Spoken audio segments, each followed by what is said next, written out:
SJ's slide? SJ's nylon slide or whatever it is. I didn't bless it here. Yeah, he said all pencil something up. Is it on? Yeah, you do whatever you want, mate. Yeah, whatever. Yeah, welcome back to another episode of SJ's. Yeah. Another week, another ep. Now that, my friends, is an introduction you can set your watch to right there. You can thank me later. Yeah, they will. The thanks will be flooding in, I bet. How are you? Yeah, good. You? Yeah, good. Big week? Yeah, what's today? Tuesday? A little bit. Big week last week. Yeah, last week was a big week. I binge watched the whole of Squid Games, season 3 on Sunday. Unbelievable. I am not joking, I reckon it might be the best show of all time. And you... Not inclusive of The Simpsons, of course, like I'm talking about. It takes a lot for you to watch something. Exactly. You never watch anything. And Sunday you're a bit MIA. Yeah. And then later that night you said you binge watched Squid Game season 3 and it kind of made sense. I almost wasn't even going to watch a episode, and then I had a feed and I thought I'll watch one episode while I'm having a feed. Just back to back, non-stop. It was awesome. Really, really good show. All my clients that I've spoken to that have watched it, all binge watched it as well. Yeah, I really need to watch it. I think I'm just saving for the weekend.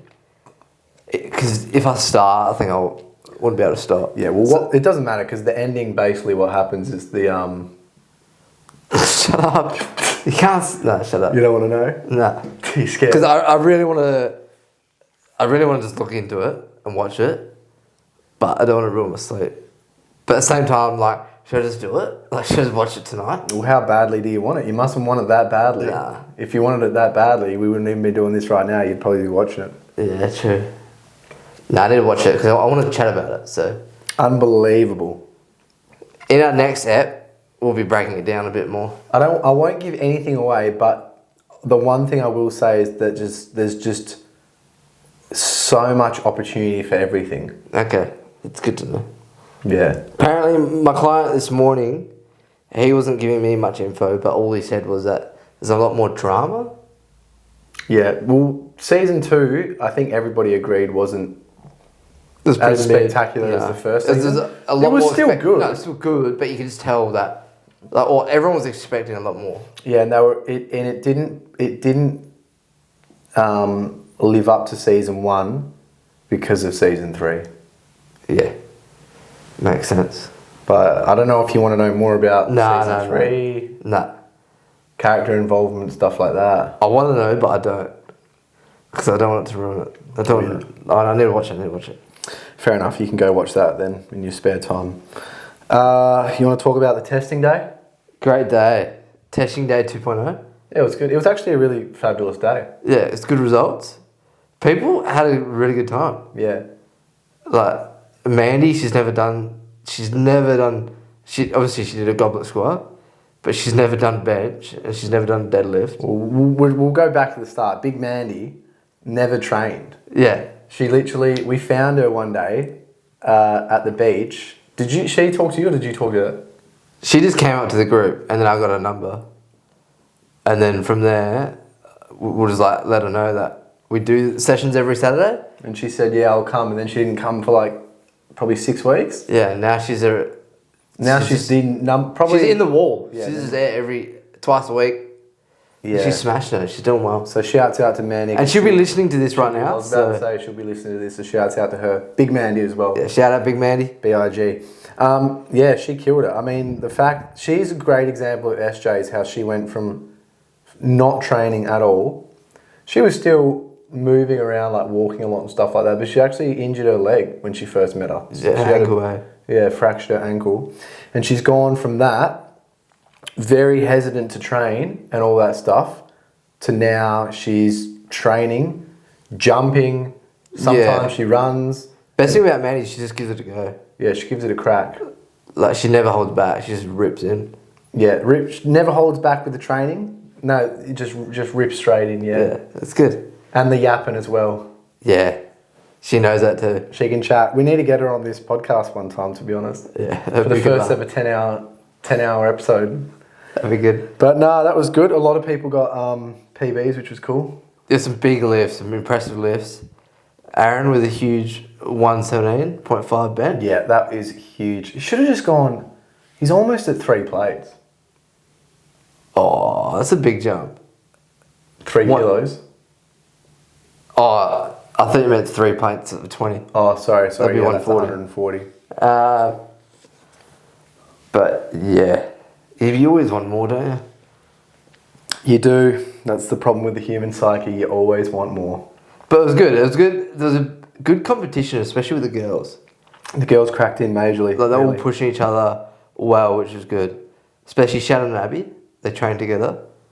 And now they, like, one would do something and then the next was like, oh, I'll try that. Yeah. Which is good. Just absolutely feeding off each other. No, it's really good. It's good to see. But that's good. You got these girls that are doing like 100 kilo, 110 kilo deads who would have never even attempted a dead. Yeah. But we've helped them put themselves in the position to be able to do that. The power of SJs. And it's not us, it's them. Yeah. It's them, but we've just given them like a good avenue to try to pursue that without them realize. So now they like powerlifting, but they didn't even really know about powerlifting before. Yeah. And now they're actually seriously considering training hard for the next comp. Yeah, and they're keen. What were some other impressive ones? Cody had an impressive 180 dead. 185. 185, sorry. Yeah, so 5 kilo PR. He did want 200. He'll get there. But the 185 he did the 185 easier than his 180. Yeah, I think so as well. Because he was warming up and he was like, he really wanted 200. We're like, just go 180, see how it feels. And it was a struggle. But then he did 185, it was a lot easier. And then he was still like, because that was his third attempt, he was still like annoyed, like, but it's still PR, 5 kilo PR. Which 5 kilos is good. And he'll get to 200. Azza had a pretty good 185 as well. Yeah. Yeah, so he was probably the most impressive performance of the day. Yeah, I think Aaron. Titan. And because from his first testing day, his numbers all went up, which is good. Yeah. I believe. I'm not sure on his squat. Yeah, his squat went up. His squat went up by like 10 or 15 kilos. Yeah. No, that's really good. That's a good result. He's good. He can lift and he can smoke.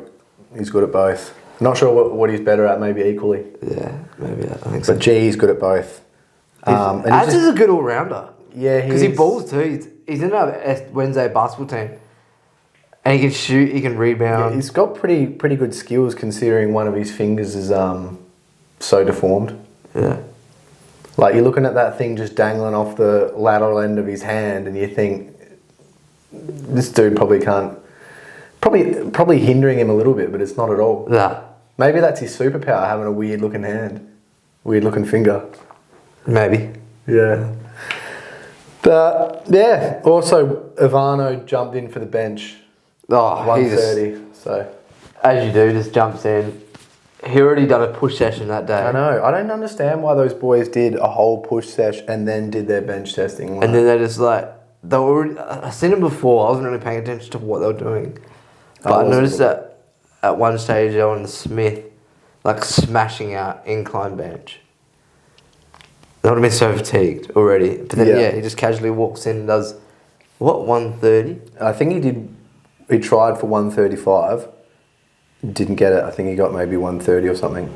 Yeah, that's impressive. But, yeah, it was good by him.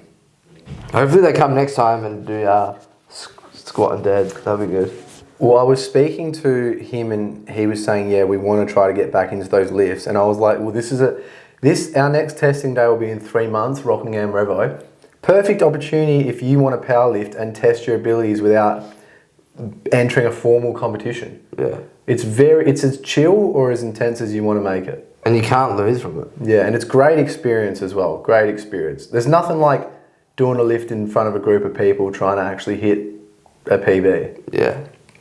It's good, especially when you get it. Because obviously it creates a bit of pressure when people haven't really lifted before in front of others.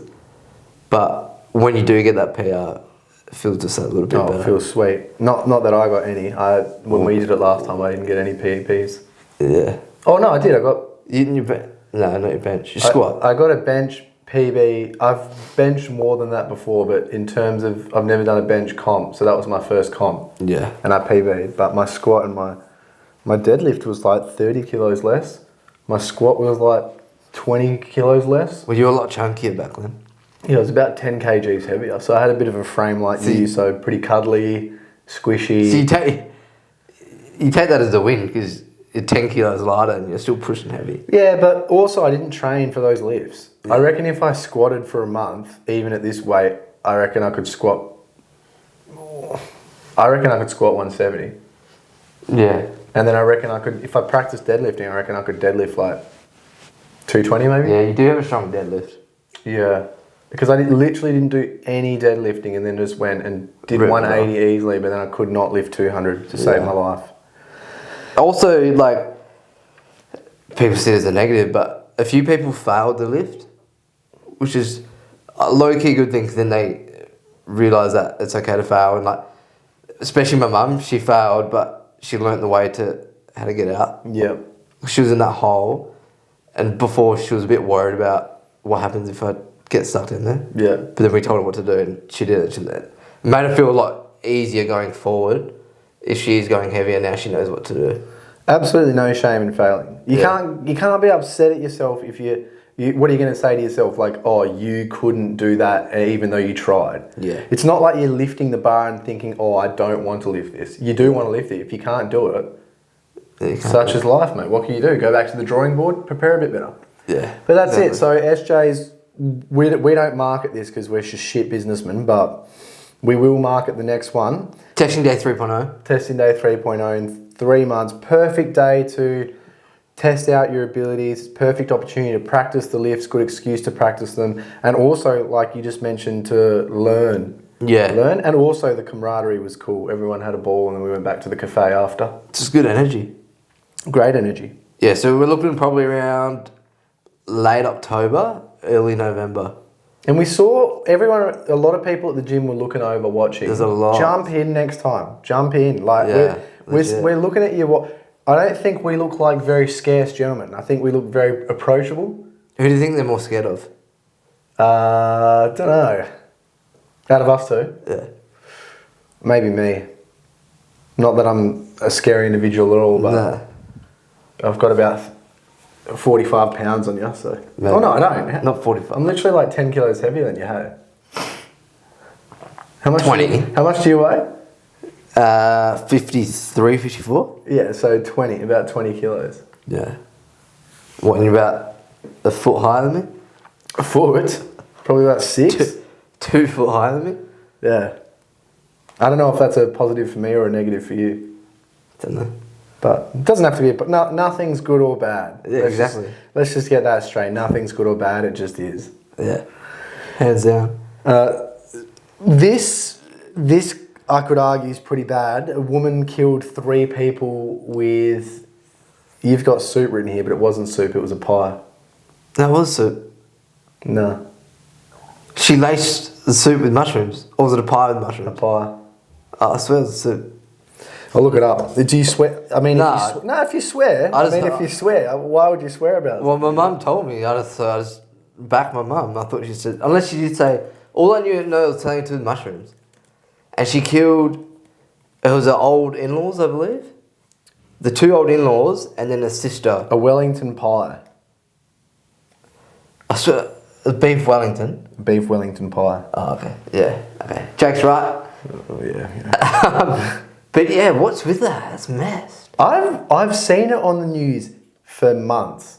Not that I watch the news, but every time I look up and I do see the news, I'm like, why are they talking about this mushroom? I never looked into it. I personally just assumed that it was a business owner who got a dodgy batch of mushrooms and obviously people died eating them. Turns out here, she made them the meal herself and purposely put in poisonous mushrooms. Yeah. And apparently, her husband or someone or a brother was supposed to come, but he cancelled last minute. Really? Yeah. Okay. So like people like, was he in on that too, or? So they were death cap mushrooms. See, people say Perth, West... Oh, no, it's not even in Perth. It's in Victoria. People think this whack stuff doesn't happen in Australia. This is literally like a fucking Black Mirror episode. That's crazy. But, yeah, you'd be pissed. I wonder, like, how quick... 3 died. Would have happened. 3 died and 1 was, like, critical, but they survived. Yeah, geez, that's bad. Do you reckon the pie would have tasted good? Beef Wellington does sound pretty good. In 2012, 2 people died in Canberra after eating death cap mushrooms at a New Year's Eve dinner party. It's crazy. It's crazy the power of mushrooms. Yeah. You can get psychedelic mushrooms that give you quite a philosophical experience and make you trip. You can eat mushrooms that literally... Well, it's a fungi. Yeah. Yeah, so funguses are pretty powerful, I guess. It's whack though, eh? Whack story. Yeah, really whack. It's like I saw this video the other day of this guy. I think he was Australian. Rest in peace to those people. Yeah, sad that they died, yeah. Rip. Yeah. Would have been a hell of a pie though. Would have been a good pie. You hope. I saw this video of this guy, I think he was Australian, who jumped in this pool. Yeah. But the pool was dirty and there was fungus in it that had some sort of like bad bacteria, went into his brain and made him like, and killed him pretty much. Just sad. Over like the space of a year.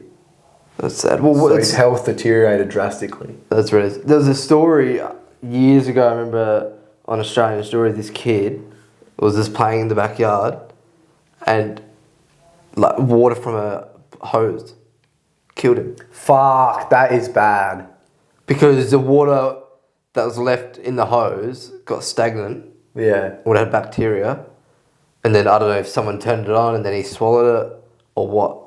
That's bad. Where is this? It was years ago. I just remember like a suburban home in Australia. Yeah, I don't know if they were on a property or what, but I just remember the mum was like, obviously, destroyed. You'd be imagine. Destroyed, but she was just trying to like promote about and to be aware of these things because you would never think about that. But it's such a minute thing. Like if someone's spreading awareness about that, the chances of that happening is so slim. Sorry. Yeah. Try to say slim and low at the same time. Slim and low. That's why I just said slow. Slow. Yeah. Yeah. Am I moving too fast for you? No, you're good. You're good. Yeah, that sucks. You've heard stories of like people as well licking frogs. Have you ever heard that? No. Because licking frogs gives you like a psychedelic effect sometimes, and yeah, it gives people bad bacteria in their brain and kills them. Gee. This shit really makes me think about not fucking doing random shit. Like, that's why even when we went to Serpentine Falls the other day, that natural water body, that's why I was like hesitant to jump in. Yeah. Because you don't want to die. You don't want to die from jumping in water. Especially Serpentine Falls. Yeah. Yeah. Freezing cold too. It's just things that you don't think will kill you. Yeah. You know what I mean? That would be a good topic, things that you don't think would kill you. Yeah. Yeah, so rip to those people. Yep. Should we do an update on our habit acknowledgements? Yeah. Overall, I'll say I'm doing okay.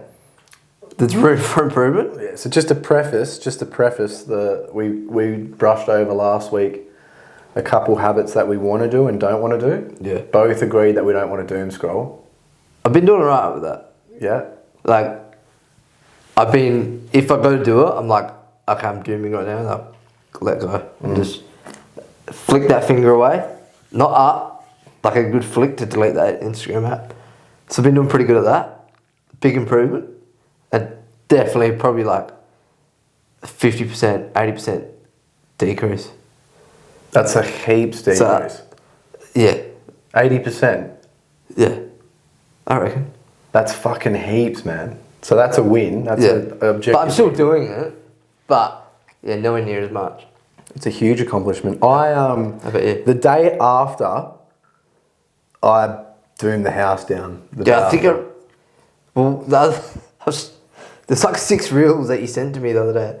But I purposely didn't watch because I knew if I watched one. They're good reels. Yeah, but if I watched one, that would have been it. Yeah. Set me off. That day after we made these habit agreements, I was doomed until the cats came home. Hard doom. You enjoy it though? Nah, I did. I did. But that day I did Slovenian, an hour of Slovenian study, which was a habit that I want to implement. And then I did another good habit. And then I bit my nails really badly, which was the other habit that I didn't want to do. So that day, I did my Slovenian and the other good habit. However, I doomed heavily and I just bit my nails to a smithereens pretty much. Yeah. Okay. So there's some wins there. There's some wins, but there's some losses. But like I said, I'm happy to take an L in some areas to win in others. And not necessarily to win in others, but... Have you done your Slovenian today? No, I'm going to have to do that later. But I got quite a lot of free time today, so... Nice. That's good. Yeah. Yeah, I've been reading most nights. That was one of my habits, was to get back into reading before bed. How's that? I probably missed out on 1 or 2 nights. But every other night I've been reading. Yeah, it's the same with me in Slovenian, because I haven't done it every day, but I've done most. So that was a win. But sometimes I'm just too tired and it's like, I just want to sleep. But then there's been, like, not last night, the night before, I went to bed and then I just couldn't sleep. So instead of lying there, I just got my phone torch out and then started reading. Yeah, yuck, man. I hate reading with my phone torch. Well, I didn't want to wake mine up if I used the lamp.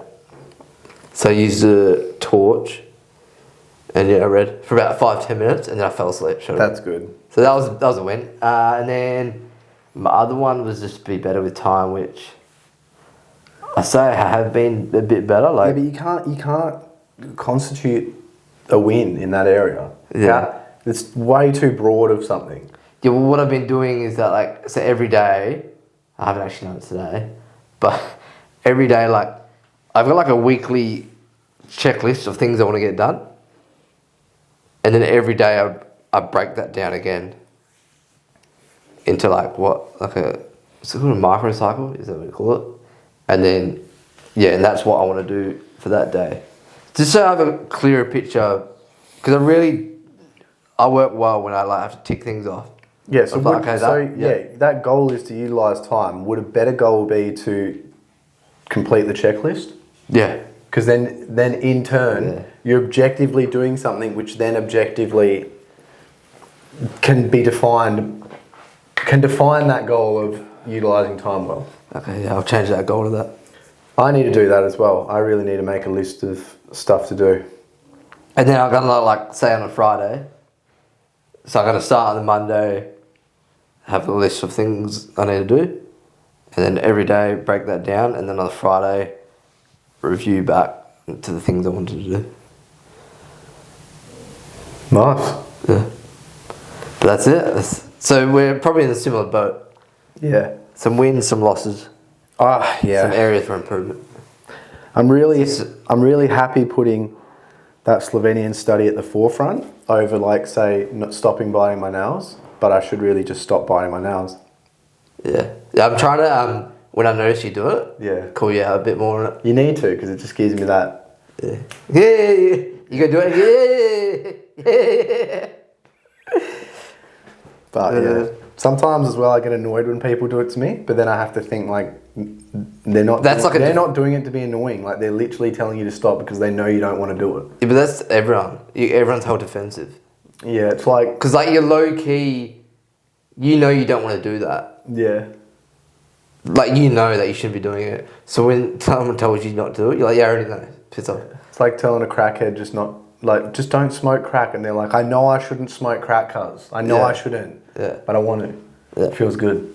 It's like that. Takes my mind off, takes the edge off. Yeah. It's like I don't drink, I don't do drugs. Well, sometimes I drink, but I'm not just for fun. Yeah. But what I do is just have a little nibble at the old nails. Yeah, you love a nib. It's like a snack time for you. Nah, I need to stop. Actually, talking about it like that sounds bad. It's good. You're talking about it. Jump. Oh, you want me to MC it? You want me to? You want me to? Yeah. Oh, sorry, I was under the impression that you might. Getting back to a bit of exercise chat, which exercises or exercise gives you an ego check every time you perform it? Pretty much just any Olympic lift. Oh, really? Yeah. Yeah. Especially cleans. It's obviously back in the SJ's programming at the moment. So I've been doing it on my lower body days, and it's just something that I just struggle with, and I get pissed off with it. But I feel really good when I do it, and once I've done it. But it's just something that I struggle with. So I'm like, at the moment, I can only do 40 or 45 kilos clean. Not bad. Yeah. Yeah. What's your? For reps, for like 5 reps. Oh, you doing it for 5 reps? Yeah, or 3 to 5 reps. Dude, I reckon I religiously do Probably 3. at the most like 4 reps of a Ollie lift. Usually.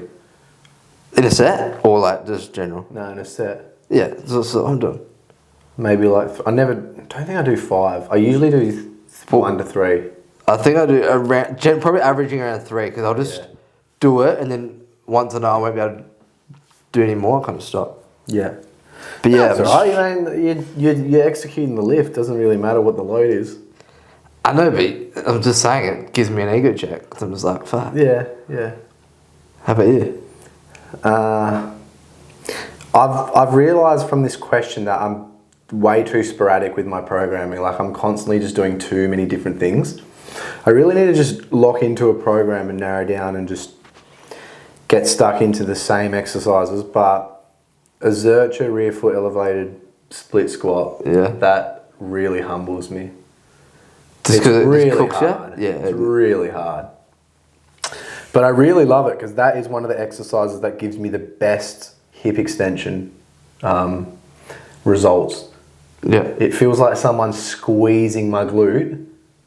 Feels like the devil's squeezing my ass. Yeah, I remember you did it the other day, and you said you were really tender after. And then glutes wrecks my glutes. But then at the same time, like the knees copper hiding from it too. Like the hamstrings, because you're in such a hip flex position with your torso, like your hamstrings get absolute havoc wrecked on them from it. That would be one that's an exercise for ego check in terms of like when I'm about to do it, I have to think about it for a second. You have to process it. Prepare yourself for this. Yeah, split squats are like that, eh? I love the Zercher split squat though. Yeah, I love it. It just feels good to hold. It's a really good exercise.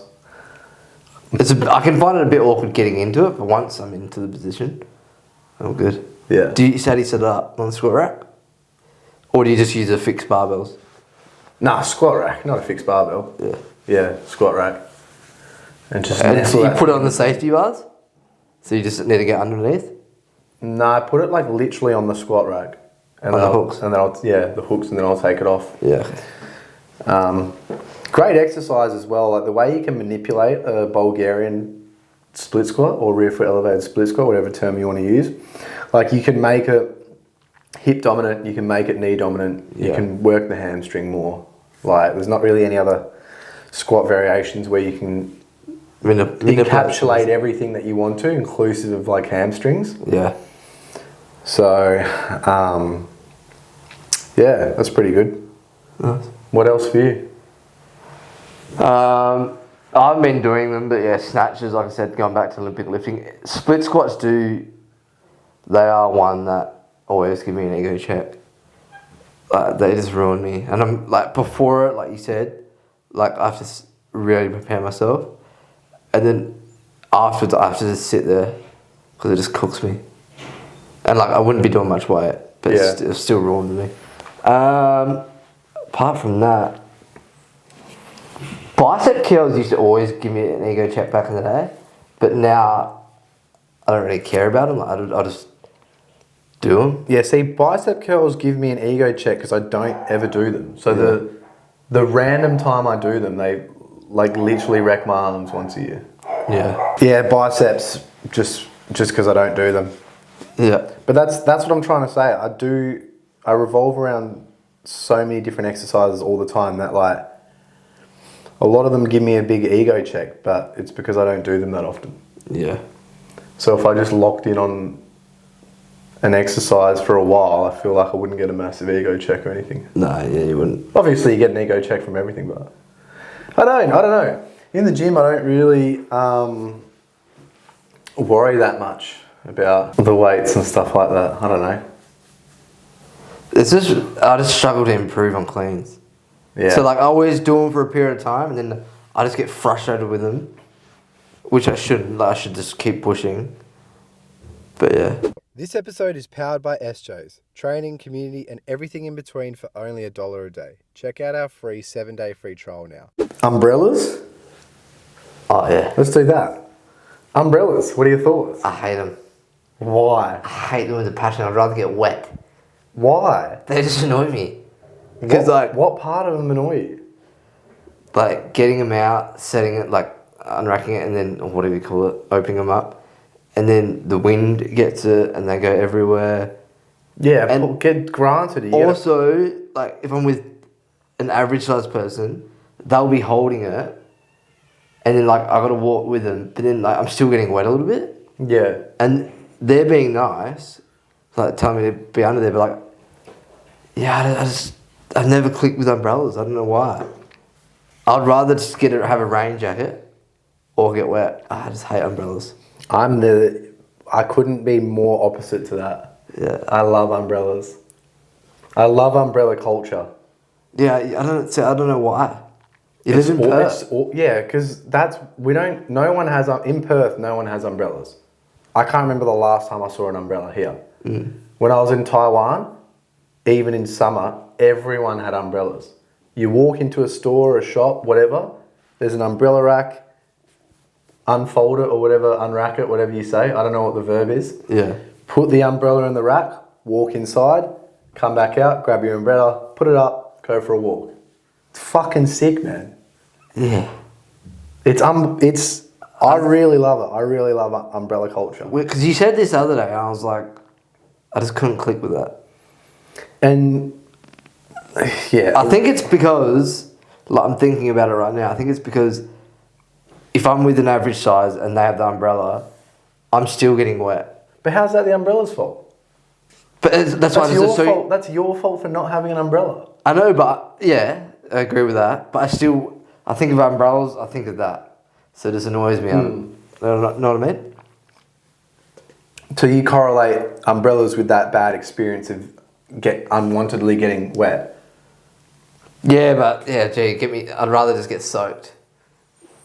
Umbrellas annoy me. I was talking to one of my clients agrees with me. She's like, I don't have an umbrella because they just annoy me. But no one has an umbrella here. Well, she had one, and apparently she got it from New Zealand because it was apparently one of them ones that, like, what it reverses? What's that called? Like, you know, like it pops out from the wind. Oh, so like the wind will. Oh yeah, like the wind lifts it up and it. Yeah, and apparently like she bought it from this company. They're like, no, ours doesn't do that. Like they're like indestructible. And then it happened to her, and she got how annoyed. Why didn't she just get a refund? They wouldn't give it to her. I think she was back in Australia. She bought it from while she was in New Zealand. Yeah. See, well, maybe I really like umbrellas because I have that positive correlation being on holiday with the umbrellas. Probably, yeah. But it's because in Perth, it's just such a broad area, you know, a suburban area. You don't just walk everywhere. Yeah. In these, like when I was in Taiwan, it's an extremely populated city, so you walk everywhere, and there's probably going to be rain, so you have an umbrella. Here, you wouldn't have an umbrella because you drive everywhere. Yeah, you drive. The only reason you need an umbrella is to walk from wherever you are into your car to drive to the next spot. True. So I think if you live in it, that's why all these highly populated places have umbrellas.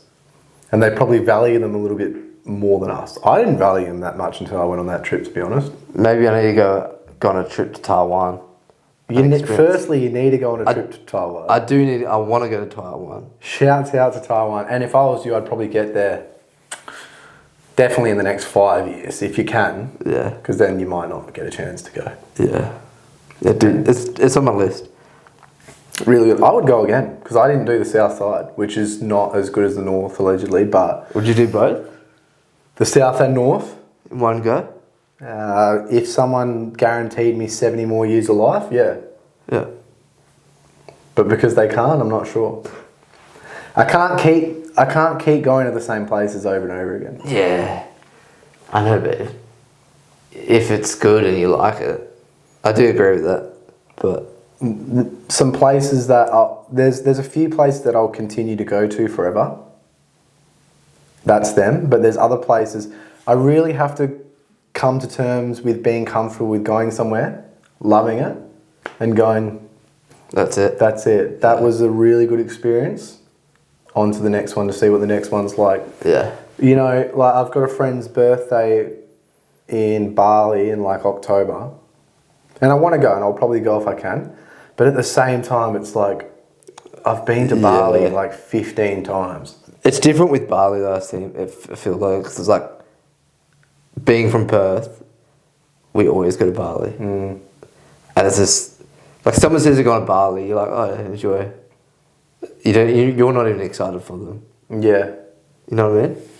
Whereas if they're like, I don't know, going to Vietnam, oh, sick. Even though a lot of people go to Vietnam still, but... It's even one of those things where like I've got a few mates that have gone to Japan like 3 times. Fair enough, each their own. But if I was to go to Japan, even though it sounds unbelievable, the hype would be there for a reason, the hype would be real.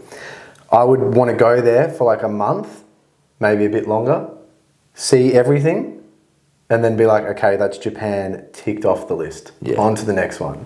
Yeah. I do, Japan does look good. You just, when you go to Japan, just make sure you post about the 196s. Yeah. Or you didn't go to Japan. Yeah, that's true. And a bowl of ramen.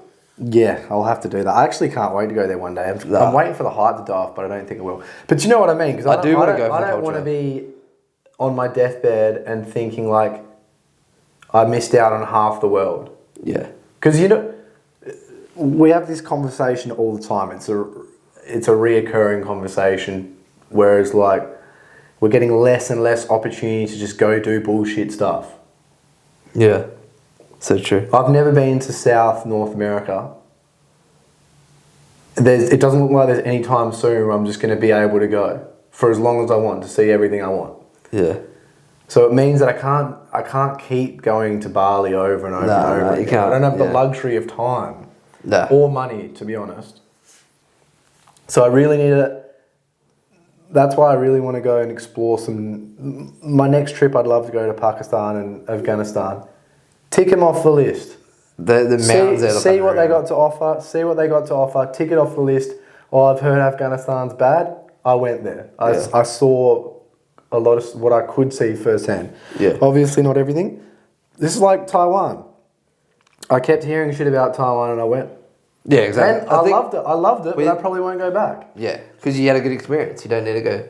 Exactly. You're happy with what you're saying. I could easily go back there and have a sick time again, but... Yeah. No, I do understand what you're saying. But I think, especially with travel, like, you just need to make your own opinion of it. You know, when people are like, oh, don't go there. Oh, I've been to Vietnam, this is what I recommend. But, like, when you're going somewhere, I think you kind of just need to do it on your own terms. And try and not get advice. Yes, get advice from people, but also experience things on your own. Yeah, well, one time where I took advice was people constantly told me while I was away that Portugal was awesome. Yeah. Every single person said it was amazing, and I was like, well, I've got to fucking go. I have to go if everyone says it's awesome, and it was awesome. Yeah. That's a time where good advice is kind of handy. It is good, but like... But you're also, right, you can't just hear someone say, oh, I had a shit experience here, and then just completely outrule that from your... Yeah. Or that they go, but then they're like, they're so negative about it that even if they have a good time, they still like, oh, yeah, it's alright. Yeah. You got to take it with a grain of salt, travelling advice, I reckon. Like, listen to what people recommend, but also let you experience it for yourself. Yeah, but you also got to look at who you're taking that travel advice from. Yeah, I agree. You know, I would probably prefer to take travel advice from some random backpacker who likes mountain climbing about Italy than... someone who posts on Instagram about Then 2 chicks that went to Europe that did, you know, Rome, Paris, Croatia. You know, if those two girls gave me some advice and then this guy gave me advice, I'd probably lean more towards taking his advice. Yeah. Because I feel like he's the more avid traveller. He's travelling. He's not just going to get 20 minutes of photo shoots in front of the Trevi Fountain. And just leave without actually looking at it. Yeah. See, do you know what I mean? Someone who I'd take travel advice from, Misha Gibson. Yeah. He literally called me the other day after he's 7 months away and said, I'm home. I said, mate, I fucking wish you weren't. I wish you were still out there. He went to Iceland. Yeah. And a lot of the places he went is the places we went. And it was a big, like, down memory lane thing. It was pretty cool. And it makes me want to travel again. Yeah, really. You get that taste for the travel. Just thinking in my head, like I'm closing my eyes, just thinking about walking through Taiwan. Humid conditions, just light drizzle. I've got my umbrella up. I'm about to walk into the Hello Kitty 7-Eleven, put my umbrella down. Life's good. It's good. So everything sounds perfect there except the umbrella.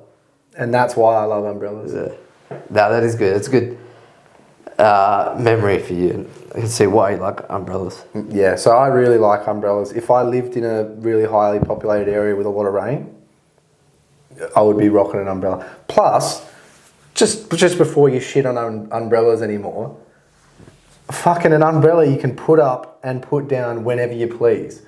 A jacket you have to literally put on, put off. The jacket will be wet, so when you take it off, you're probably going to get wet all over yourself. You're going to carry the umbrella. Dude, it literally folds into a real compact thing and you just put it on your side. Yeah, I know, but still, you got to hold it. I had my tote bag and I had it hooked onto my tote bag. I wasn't holding it. Yeah, that's pretty... It was just hanging off my tote bag.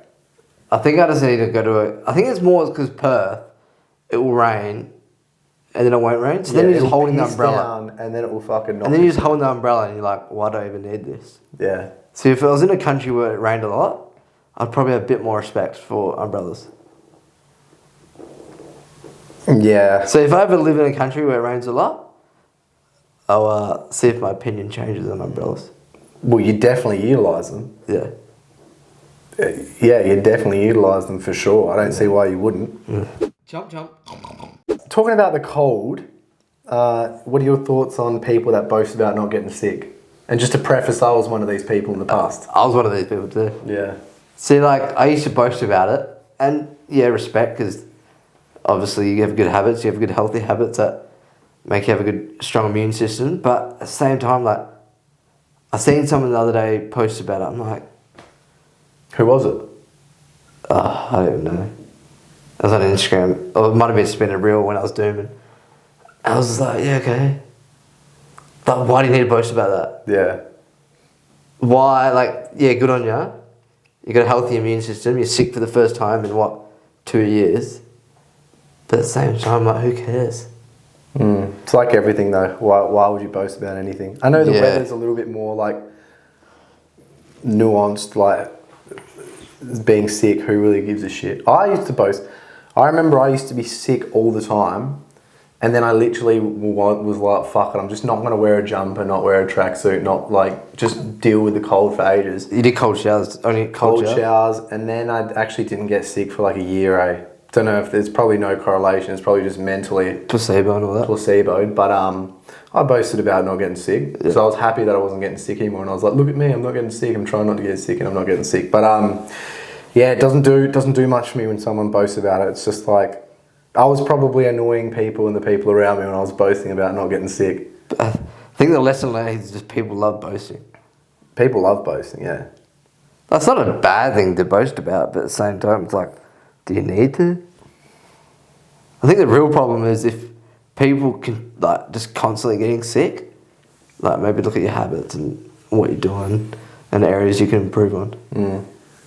And then would you boast about it if you stopped getting sick? Probably not, no. Well, I don't know. I don't really get sick much. I don't boast about it. I'm probably low-key boasting about it right now, but I'm not. What do you boast about then? Me? Yeah. What's the last thing you boasted about? That I'm the most jacked in SJs. Yeah, I see, and then we got to like deconstruct this. We've got to figure out why you're boasting. And the reason why you're boasting is probably because, it's a false truth. It's just not true. And so it makes you feel a little bit more comfortable just telling yourself that. My chest, biggest chest. Yeah, probably the biggest chest, yeah. And cars. Maybe. But everywhere else, I don't know. Biggest head. Biggest head, by far. I can't remember the last thing I boasted about. Seriously. I can't remember. I feel bad for boasting. Yeah. Like, I never want to boast because I don't want to, like, look like I'm being a cocky prick to someone. Well, this ties back to the chat we had last week or the week before about people flexing. Boasting and flexing is the same thing. Yeah. And so I think you came to the conclusion that it's not a big deal if someone flexes because who's being harmed? Yeah. But is it a big deal when someone boasts? No. Not really? Yeah. It's not a problem? They're not just trying to fucking hide some sort of insecurity? Yeah, true. They probably are, aren't they? I don't know. I think so. I just don't. Yeah, it's annoying. Like, what's a time for you when it's hard not to boast, or like someone puts you in the position, someone throws you in an alley-oop to dunk kind of situation? Mine is when like people say, oh, do you play footy? And I'm like, oh yeah, I play footy. Do you like pastime or whatever? And it's like, oh, I get a bit of money. And they're like, oh, are you good at footy? Yeah. What do you want me to say, cuz? Like obviously you're low-key pretty good because you're getting money for it. Like, I don't know what to say. Every time they ask me that, I say, people are willing to offer me money for my services, Take that as you want. I'm not going to sit here and say, like, I'm good. I don't know. Yeah. But it's hard when people put you on that, like, literally directly ask you to boast, pretty much. Yeah. Yeah. I get that with, if people like talk about dwarf games and they're like, oh, so you good at basketball? I'm not the best, but I'm alright. Imagine like asking Chris Judd if he's good at footy. Yeah. He's not gonna. He probably wouldn't say he's great. Yeah, but if he boasted, even if he did say he was great, it's not boasting. He's literally just a gun. Yeah, just stating so facts. That's not boasting, I guess. It's just, so what's the difference between boasting and just stating facts? Well, he's proved it, I guess. Yeah, true. Proof. So the proof in the pudding is the real. Yeah, he's won a flag. He's won 2 Brownlows. Man, he's even got a book. What's his book on? Him. Yeah, it's his. He's fucking very good financially as well, I believe. Yeah. I'm not good with finances, but yeah. He went straight into finance after his career. I do reckon, yeah. I disagree with you when you say that boasting and flexing isn't bad. I reckon it's bad. It is bad? Yeah. Because why are you doing it? Yeah. What part of you needs to try to prove to people something? Then you're just feeding that ego, and it's probably an unhealthy one. Yeah. So it may not be causing anybody harm, but it's probably causing you harm. Yeah. Yeah, true. Yeah. Yeah. Because ultimately nothing really means anything. Everything just is what it is. And if you're like, oh, I've got this nice drink at this restaurant, or look at me, I'm doing this, or look at me, I'm doing that, it's like, what do you want? Did your parents not love you or something when you were a kid, and so you're trying to get loved by everybody else? I don't understand. There's some sort of problem here. There's a Band-Aid on it, and you're trying to just maintain that Band-Aid on it. Yeah. So, like come back to what the whole segment about boasting about being sick. Like, what do you want people to say to that? I don't know. Honestly, I don't know. Oh, yeah, so that's good. Yeah, nice. Yeah, like when you boast, and this includes me as well when I've ever boasted to people, did I just want people to go like, oh, that's so good. That's so good. You're awesome. Like, is that what I wanted? Yeah. Maybe. I don't know. Maybe. Something to ponder. Yeah. Speaking about people's reactions, how is it like when you literally ask someone how they are and they don't acknowledge it? For example, the amount of times, every time I talk to someone at a shop, I say, how are you? I literally am asking them. Yeah. In Australian culture, it's very cliche to just say, how are you? In terms of you're not actually asking them, you're just saying it because it's like a greeting. But I always ask people, and I reckon the last 3 times we've gone to get coffee and I say, how are you? Just no response. Do you think it's because they're not used to it? Maybe because they're not used to it. Maybe because Like, they're busy. They're busy, and two, they're not. They're normally just dealing with customers where all they say is what they want. Maybe. Because I've said that same thing. I said, like, how are you to someone behind a counter at a cafe, and they kind of get shocked. Oh, like, yeah, good, thanks. Oh, yeah, it's hectic. Yeah, I'm doing shit. Yeah, sometimes you notice them and they take a second and they're like, oh, okay, you actually asked me. But yeah, at the same time, then they're so busy they don't even want to chat to you. You're just dollars to them. That's my stomach. Fucking been going off for the last hour. It's been going on. If you can hear noise on the pod, yeah, it's my stomach. Yeah, but they're not earning dollars from us. No. But yeah, it stumps me. It does stump me. Yep, and then the other thing I just wanted to touch on was that it literally costs nothing to smile at someone. Yeah. Costs $0 to literally just move your mouth a little bit upward. Yeah. And people don't do it. And then that's like, I reckon it's a big problem, especially with like girls and dudes, because take it easy on them guts, cuz. Mate, they're making some noise. Yeah, they're literally making heaps. Are you right? You need a break? Or? No, I'm good. When people, like, when you smile at a girl or a girl smiles at you, I think it can be misconstrued for like flirting or something, which is a bit strange. Or the person's a creep. Yeah. They smile at me. Yeah, but like the amount of times I smile at someone, especially at the gym, and they're just like, nothing, just blank face. Yeah, no, it is. I think I just always naturally smile at someone, but yeah, I do know what you mean. Some people give you nothing. Yeah. They just look at you like, okay, yeah. If I ever give someone nothing, it's because I literally didn't realise, or... Yeah, this app is called My Guts. Fuck, man, the guts are going up. Do you need to step outside for a moment? Or? I'm good. Are you sure? But they're loud. Making a bit of racket. Yeah, it doesn't cost anything to smile. All right, we got question time. If you ever have any questions, like always, just feel free to DM us or comment on the Spotify. You can comment on Spotify or comment on YouTube. Or Apple Podcasts. Or Apple. If anyone listens to Apple. If you listen to your stuff on Apple Podcasts. All right, question 1. Recently I've been losing weight even though I felt like I was eating a lot consistently. I got a Garmin to track my energy expenditure and I'm burning around 3.7 thousand calories. So to combat this, I obviously need to consume more calories, but it's hard to eat that much every day. What do I do? Do less. Wait.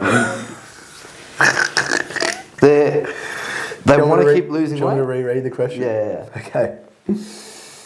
So, recently I've been losing weight even though I feel like I'm eating a lot consistently. I got a Garmin to track my energy expenditure and I'm burning around 3.7 thousand calories. So to combat this, I obviously need to consume more calories. It's hard to eat that much every day. What do I do? You just go back to the simple laws of hard gainers. Pack calories in wherever you can. If you're just trying to put on weight and you're not really worried about anything else, that's what you kind of got to go to. So I would say cooking a lot in higher calorie dense things. So fats. Using fats, oils, butter, bone broth, stuff like that. They're really simple things you can do to like bump up your calories by sometimes like 500 calories plus a day. Yeah, and same as like, think of all the fats you can, butter on bread, avo on your sandwiches. Yeah. Peanut butter's a big one. If you have smoothies, just slab a tablespoon of peanut butter, that would smash up your calories. So what you got to think in this scenario is, what can I implement into my diet that's high in calories that won't have such a challenging effect on like the amount I can consume, if that makes sense. Same as like if you eat your steak, think of what steak cut you're eating. Like, yeah, a bit of fat on it. Like a Scotch fillet has more fat than an eye fillet. Yeah. Is that right? Yeah, I feel it's got like no fat. Yeah, eye fillet's real lean. So yeah, just doing little things like that. Also, speaking about like digesting calories easier, think about drinkable calories too. So liquid calories are going to be your best friend here, but especially calories you can drink. So protein powders, full cream milk, all this kind of stuff can be really beneficial. Yeah, 100%. And then in terms of eating, yeah, if you just do those things that we spoke about, you will pack on heaps of calories. Because you don't need to change excessive amount. It's just adding a bit more to each meal. Yeah, and maybe adding a snack here or there. It depends how fast you're losing weight. But if you're not actually losing weight that much, like you're kind of maintaining or just slightly losing weight, just implementing those small little changes could probably be really beneficial. But one thing I will say is like some people will put alarms on during the middle of the night to wake up and eat or drink or whatever. Yeah, you don't do that. Yeah. One more thing that can be beneficial is the longer you're awake, the more you'll be able to eat too. So I'm not saying jeopardize your sleep, but just think of how long you're going to be awake during the day and then just try to utilize that time and think, okay, how much can I eat and when would I span it across my day? Yeah. If you're up for like 14 hours in a day, you're going to be eating more compared to someone who's up for 12 hours. For like 12 or 10 hours, yeah.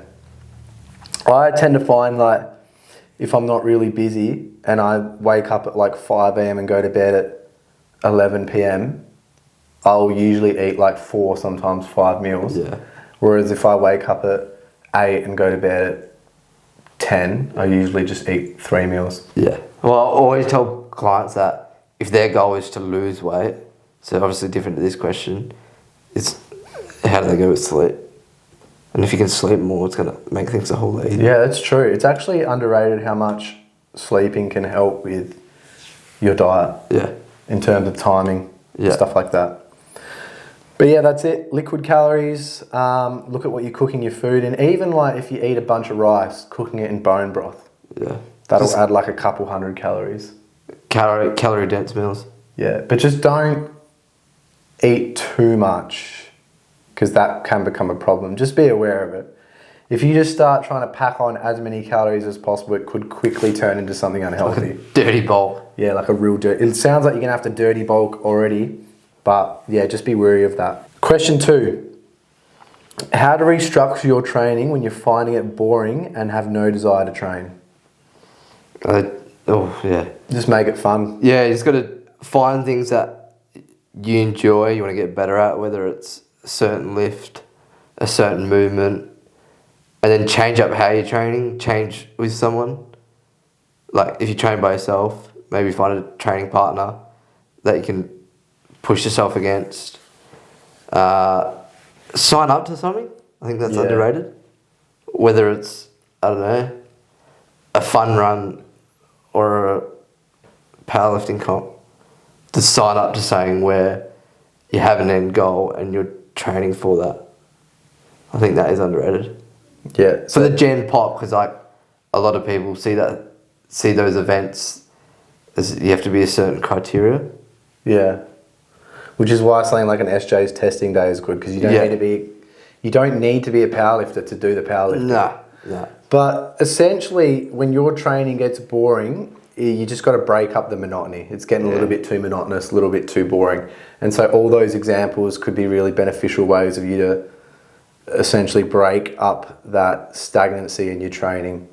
Follow programs. Like if you're following a coach that you like and you've been on their program for a while and you're finding it boring, try out another coach's program.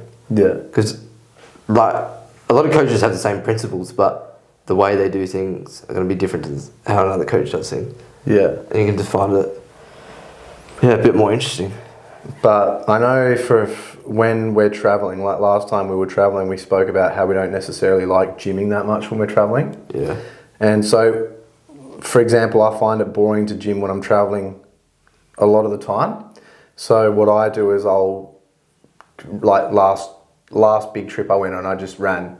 I didn't even do any strength training for like 2 months. I just ran. Yeah. And then that was fun because the running, you're getting better at something. You also have a goal in mind. So I kind of wanted to achieve something by the end of the trip. And also the running, like you run around and you're looking at all new different things. It's like kind of exciting and thrilling.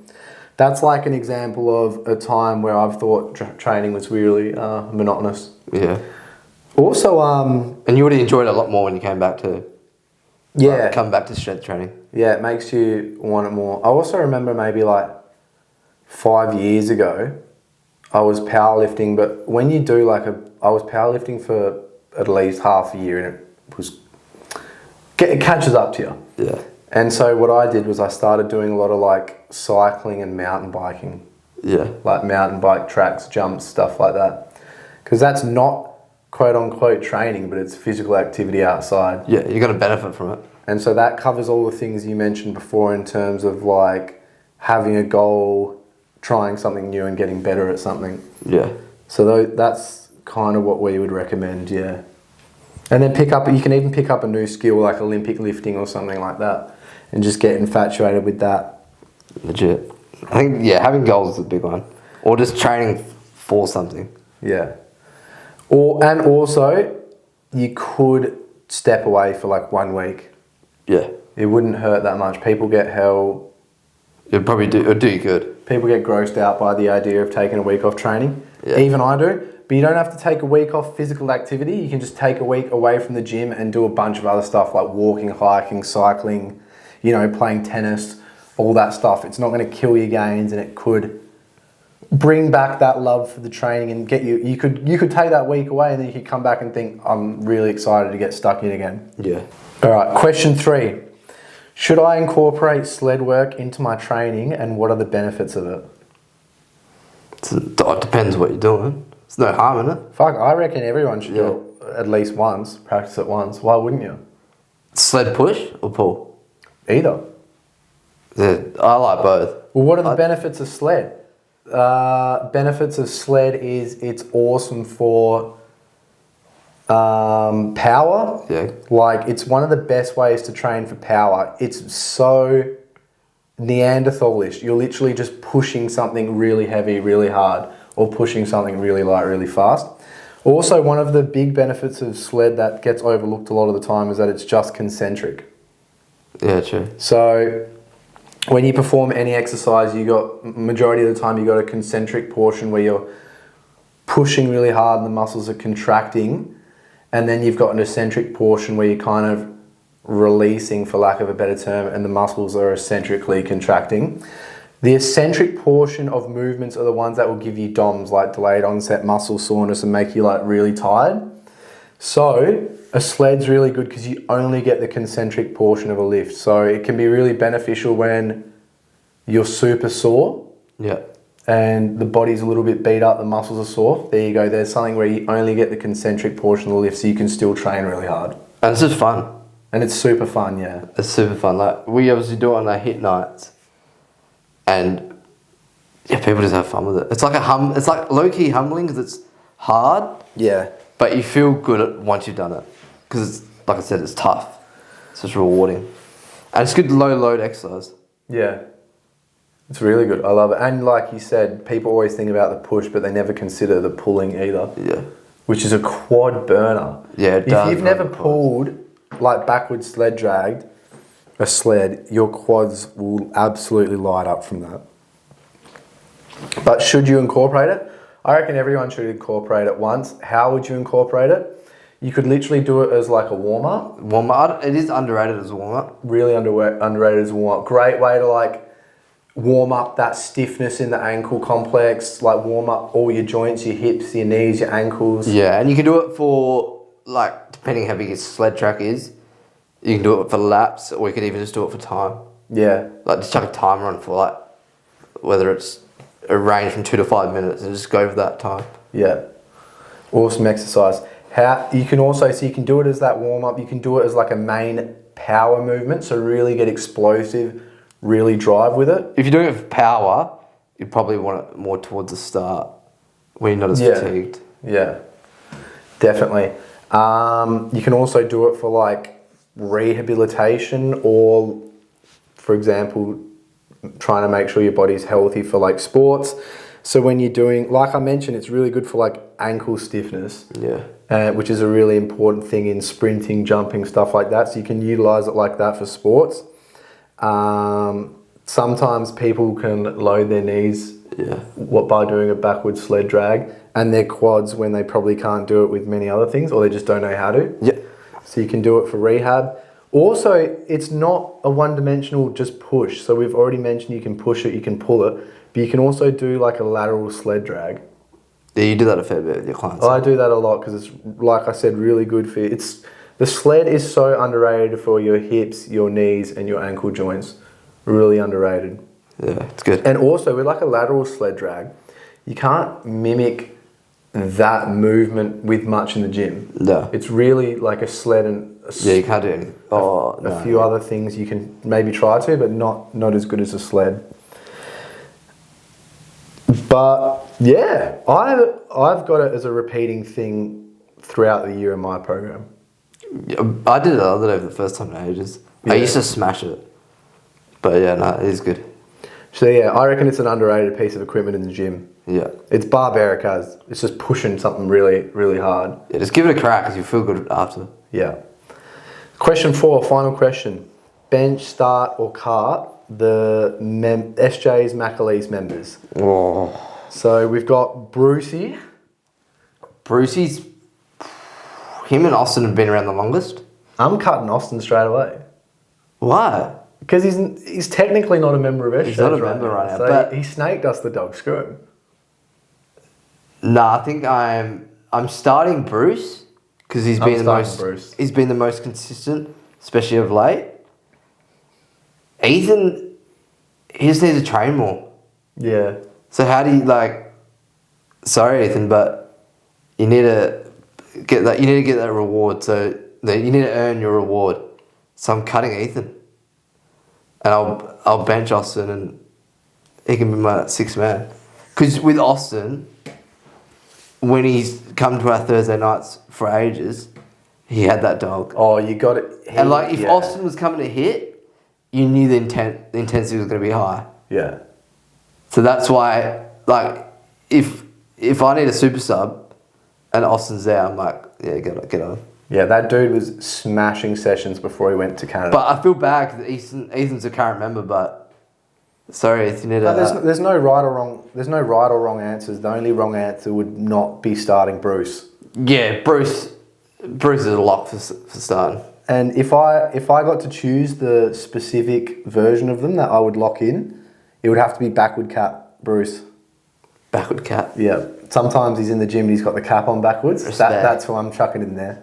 And I'd put Beard. You feel confident. You know what? I'd put Beard Austin as the sub. Sub, yeah. He's a different kettle of fish, that dude with a beard. That's him right now.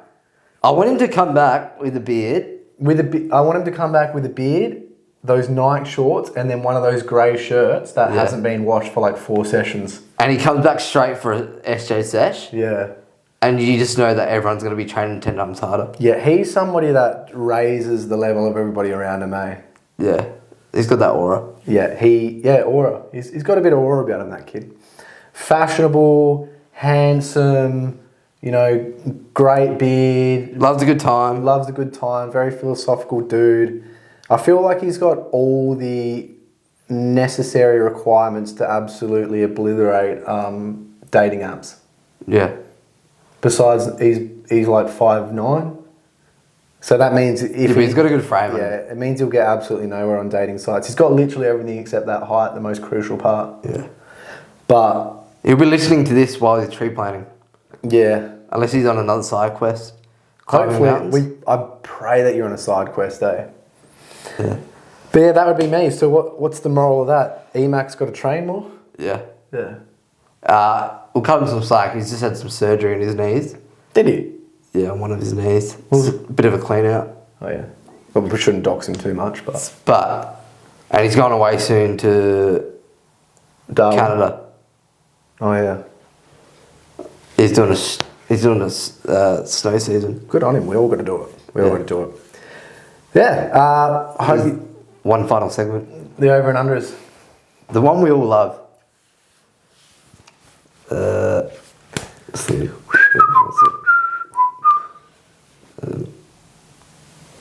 Okay. Exercise, standing overhead press. Standing. Military press. Yeah. No, it's overrated. Well, no. It's overrated heavily for building hypertrophy. Yeah. Very overrated. It's not overrated as a movement because it's very based. Yeah. Grabbing something and just shoving it as hard as you can over your head. It's fierce. It's fierce, but I wouldn't do it for hypertrophy just because you've got no stability. Like the whole thing with like shoulders, back and chest is you want to be stable to really recruit as much muscle and power as you can. So if you're standing up, your shoulders aren't probably going to be the limiting factor. It's probably going to be like your lower back, your ribs are going to flare. Just trying to maintain that stability will be the limiting factor. So you won't get as much benefits for shoulders as you would if you just did the exact same exercise on like a Smith machine or even with a free barbell but seated. Yeah. With a bit of back support. Yeah, legit. Sport, shout out Skiffo and Aaron, squash. Underrated, awesome sport. It's hard. I really love it. It's one of my favourite sports to play. It's intense. Yeah. Just another sport we should do for SJ's day. Yeah, we should. And then last but not least, random one, warm-ups. Overrated or underrated? Oh, they're underrated. Underrated? Yeah, I could dive really deep. For the most of the people that go to the gym. No, you just need to warm up. Yeah. So an extravagant warm up for someone that goes to the gym is overrated. Yeah. But people that play sports probably need a better warm up. But just in general, I'm going to say underrated because you do need a warm up. Whether that's just a couple warm up sets or something a little bit more. I find it's like either or with warm ups. People do way too much, or people just don't do it at all. Yeah. If you go to the gym, you shouldn't be wasting 20 minutes on a warm-up. That's just inefficient with your time. However, you shouldn't just go straight into something. No. It can only last... I used to be able to do that. I can't do that anymore. Trust me, it's a losing battle. You've got to do some sort of warm-up. Because you're about 28 next... Is Saturday? Sometime, yeah, I'm turning... 12th of July is 28, I believe. Yep, catches up to you. Yeah. But I'm just going to have to say underrated because I must admit playing local footy, some of the warm-ups are pretty bad. Yeah. Also, people do warm-ups, but they don't know why they're doing it. Like, they're doing a warm-up and they're saying, do this, do that. And you could be like, why are we doing this? And they go, I don't know. Like, you can get someone that will take the warm-ups one day and they'll do like 4 hamstring warm-up exercises, but no groin or quad or anything. And then you'll get someone that does everything perfectly, but they don't actually know why. Yeah. That's it. It's true. Alright, thank you. My guts are still making noises. Yeah, so... Apologies if that's all you heard. But I hope you enjoyed the experience. Yeah, just remember this is powered by SJ's community. Shitloads of events, shitloads of fun. We're getting shitloads of results. A lot of results. It's $1 a day, so if you want this smoke, come get it. Thank you.